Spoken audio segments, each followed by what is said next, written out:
To be honest, I really think it's something that's planned out. I don't think that it's something legitimate. I think it's just for the relief of the United States. I really doubt he's dead. First of all, that's a human being dead. And like it was better if we captured him and not killed him. Eventually, like, more people will give the leadership and they will try to take revenge for his death, and that'll create more tension. I was happy because he was obviously one of the bigger, like, high up people in Al-Qaeda, and all the problems he caused for the U.S. over the years. You know, he attacked the World Trade Center at least twice, so that we know of. Who knows how many other times he's planned on doing anything. But I was glad that he's gone, and I think the world's better for it. Are we going to have any more issues with countries that supported him? And because of him dying? Because of him dying, I think yeah, but if we're having issues with them anyway, I mean, there are always going to be issues with countries like that because they don't like America. I mean, we're going to have more issues because he's gone, but I don't think we could have avoided it. My first reaction was, of course, you know, I was happy to a certain extent, but at the same time, I started thinking about what the reaction is from their side. I mean, it's basically, his death is going to turn him into a martyr, okay? And what's going to probably end up happening is there's going to be an influx of more terrorist attacks against the U.S. and probably U.S.-based, you know, bases and reserves around the world, which you could say that was going to happen anyways, but with us, you know, directly killing him, and that's what it was, we killed him, you know, they're just going to point, it's going to create more animosity towards the U.S., and that's something we don't really need. I had overwhelming joy at the time. I like literally jumped out of my sofa as soon as someone told me, because I wasn't watching the news at the time. And then I went over and I told the rest of my family members because they weren't watching the TV at the time. And I was like, he's dead, my goodness. Called up my brother. Who else I called up? I know I told a lot of people at the time. As far as tensions with other countries at the time, well, I think it might cause it within cells that were affiliated with Osama bin Laden, but not political leaders per se that are trying to get this solved. Initially, I was relieved because I was expecting some bad news, and I took that as good news. I don't really think that it's going to create any more tension or any less tension. I'm not sure what effect it's going to have on the Middle East, but I don't honestly believe it's going to create any more tension. I think it might be used as a platform for some more action against the U.S., but I think that after a short period of time, I think any reaction by people in the Middle East will be very short-lived. At first I was kind of relieved that he's a major issue. He created a lot of problems, and I was a little relieved when he died. But the way I see it, it's going to create more tension.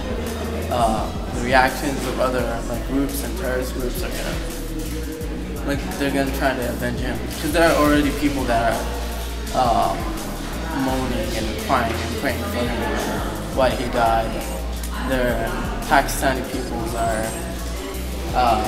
against their government because they didn't do anything to America, because they killed him basically.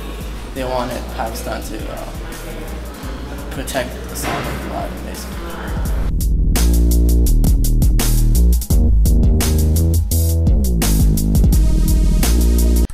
First of all, the initial reaction was, you know, I don't want to use the word happy, but yes, it was like sort of a relief, because, you know, this whole drama has been going on for so long. But knowing that it's not a one-man show, it's a relief, and yet it's sad, because then you know that there's going to be some form of, unfortunately, retaliation from the fanatics again.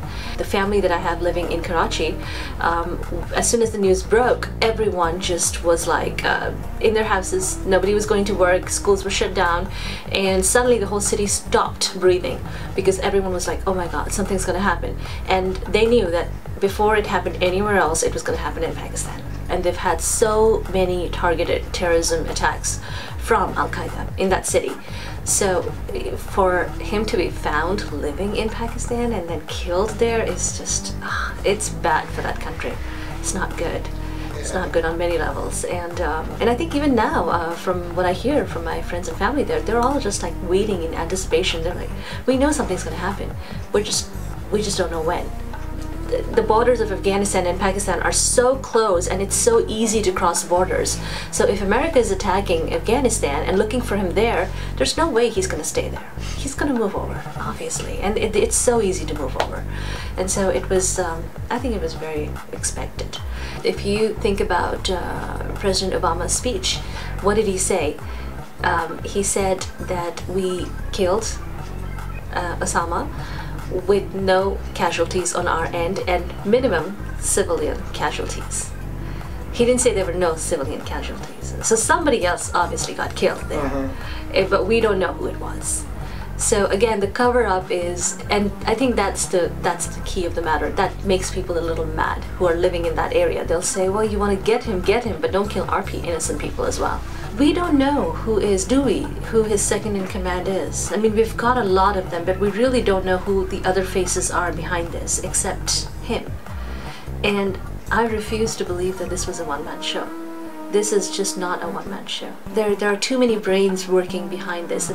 You know, if you think about 9/11, you have 4 planes going in different areas. I mean, this one man cannot run a show this big or plan something this big. It's just not possible. There must be other brains behind this, and we don't know who they are. And you know, really, at the end of the day, what can you do to stop a suicide bomber? You can't do it. I mean, what are you gonna do? Shoot them? They're just still gonna explode. You know, you stop people who have even a little fear in their heart with something. But for people like who want to strap bombs on and go blow themselves up and kill other innocent people, there's just no way to stop them. There's just no logic behind it. It's sad, but I think, well, we just have to see what happens next. Hopefully, America will be okay. I'm not at all sure about Pakistan. But the people of Pakistan are very, very resilient. The funny thing is that there'll be a bomb blast and people just go on working.